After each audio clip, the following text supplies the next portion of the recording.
بسم اللہ الرحمن الرحیم۔ السلام علیکم۔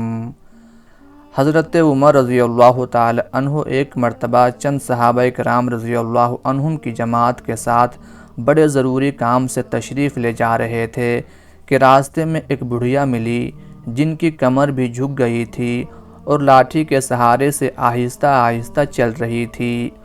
اس نے حضرت عمر رضی اللہ تعالی عنہ سے فرمایا، عمر ٹھہر جا، کہاں لپکا جا رہا ہے؟ حضرت عمر رضی اللہ تعالی عنہ ٹھہر گئے اور بڑھیا لاٹھی کے سہارے سیدھی کھڑی ہو گئیں اور فرمایا، اے عمر، میرے سامنے تیرے اوپر 3 دور گزر چکے ہیں۔ ایک دور تو وہ تھا کہ تو سخت گرمی کے زمانے میں اونٹ چرایا کرتا تھا اور اونٹ بھی چرانے نہیں آتے تھے۔ صبح سے شام تک حضرت عمر رضی اللہ تعالی عنہ اونٹ چرا کر آتے تو والد خطاب کی مار پڑتی تھی کہ اونٹوں کو اچھی طرح چرا کر کیوں نہیں لایا؟ تو اس بڑھیا نے کہا کہ تو اونٹ چرایا کرتا تھا اور تیرے سر پر ٹاٹ کا یا کمبل کا ٹکڑا ہوتا تھا اور ہاتھ میں پتے جھاڑنے کا آنکڑا ہوتا تھا۔ دوسرا دور وہ آیا کہ لوگوں نے تجھے عمیر کہنا شروع کیا، اس لیے کہ ابو جہل کا نام بھی عمر تھا اور اس کی طرف سے پابندی تھی کہ میرے نام پر نام نہ رکھا جائے۔ گھر والوں نے حضرت عمر رضی اللہ تعالی عنہ کے نام میں تصغیر کر کے عمیر کہنا شروع کر دیا تھا۔ جب غزوہ بدر ہوا تو اس میں ابو جہل مارا گیا، اس وقت تک ان کو عمیر ہی کہا جاتا تھا۔ بڑھیا نے کہا کہ اب تیسرا دور یہ ہے کہ تجھے نہ کوئی عمیر کہتا ہے نہ عمر، بلکہ امیر المومنین کہہ کر پکارتے ہیں۔ اس تمہید کے بعد بڑھیا نے کہا، رعایا کے بارے میں اللہ سے ڈرتے رہنا، امیر المومنین بننا آسان ہے مگر حق والے کا حق ادا کرنا مشکل ہے۔ کل حقوق کے بارے میں باز پرس ہوگی، لہٰذا ہر حق والے کا حق ادا کرو۔ حضرت عمر رضی اللہ تعالی عنہ زارو قطار رو رہے تھے، یہاں تک کہ داڑھی مبارک سے آنسو گر رہے تھے۔ صحابہ کرام جو ساتھ تھے انہوں نے بڑھیا کی طرف اشارہ کیا کہ بس تشریف لے جاؤ۔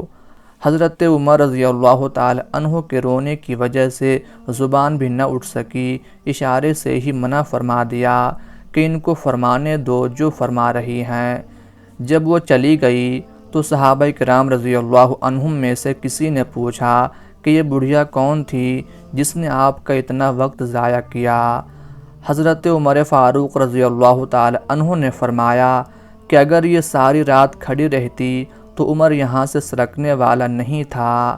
یہ بی بی صاحبہ حضرت خولہ بنت ثعلبہ رضی اللہ تعالی عنہا ہیں جن کی بات کی شنوائی 7ویں آسمان کے اوپر ہوئی اور اللہ تعالیٰ نے ارشاد فرمایا، بالیقین اللہ نے اس عورت کی بات سن لی جو آپ سے اپنے شوہر کے بارے میں جھگڑ رہی تھی اور اللہ کے آگے جھینک رہی تھی۔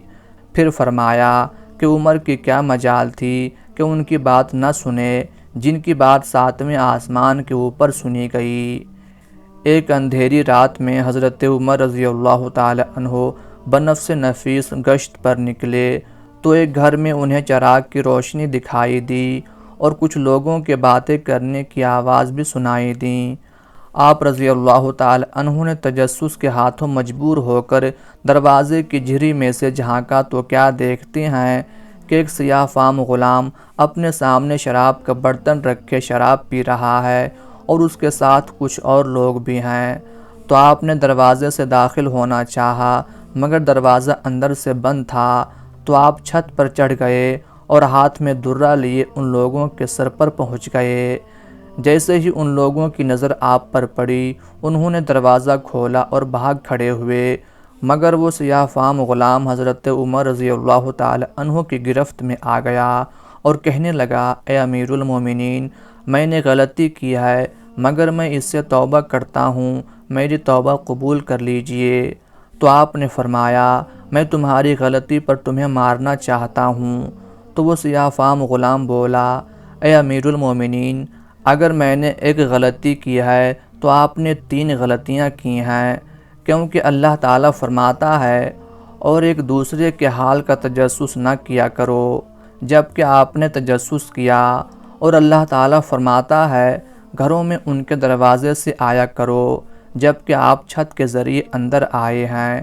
اور اللہ تعالیٰ فرماتا ہے اپنے گھروں کے سوا دوسرے لوگوں کے گھروں میں گھر والوں سے اجازت لیے بغیر اور ان کو سلام کیے بغیر داخل نہ ہوا کرو۔ جب کہ آپ داخل ہوئے اور سلام بھی نہیں کیا تو ان چیزوں کو اس کے ساتھ برابر کر دیں، اور میں اللہ سے سچی توبہ کرتا ہوں کہ دوبارہ یہ حرکت کبھی نہیں کروں گا۔ چنانچہ حضرت عمر رضی اللہ تعالی عنہ نے اسے معاف کر دیا اور اس کی بات کو پسند فرمایا۔